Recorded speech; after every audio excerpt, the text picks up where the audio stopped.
సంవత్సరము చివరి దినాలకు వచ్చే లోపల ఒక ఆలోచన మొదలవుతుంది. ఏంటంటే, ఇంతవరకు ఈ సంవత్సరం గడిచిపోయింది, మరలా కొత్త సంవత్సరం వస్తుంది, రేపు సంవత్సరమైనా బాగుంటుందా అని భవిష్యత్తు గురించి అనేక మంది చింతిస్తూ ఉంటారు. ప్రియులారా, పరిస్థితులు మారొచ్చు, సంవత్సరాలు మారొచ్చు, కొత్త సమస్యలు లేవనెత్తబడొచ్చు. కానీ దేవుని యొక్క వాక్యం అనేది ఎన్నటికీ కూడా మారనిది.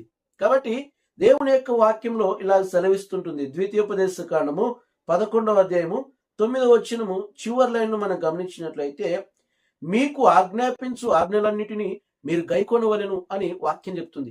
దేవుని యొక్క వాక్యంలోని వాగ్దానాలను మనం తీసుకున్నప్పుడు, ఆ ప్రకారం మనము వాటిని విశ్వసించి మనం నమ్మడం ప్రారంభించినప్పుడు, వాటిపైన చింత దిగులు లేకుండా దేవుడు నా జీవితంలో కార్యం చేస్తాడని మనం విశ్వసించి ముందుకెళ్ళినప్పుడు, మనం ఎలాంటి పరిస్థితులైనా జయించగలిగే వారుగా మనం ఉంటాం.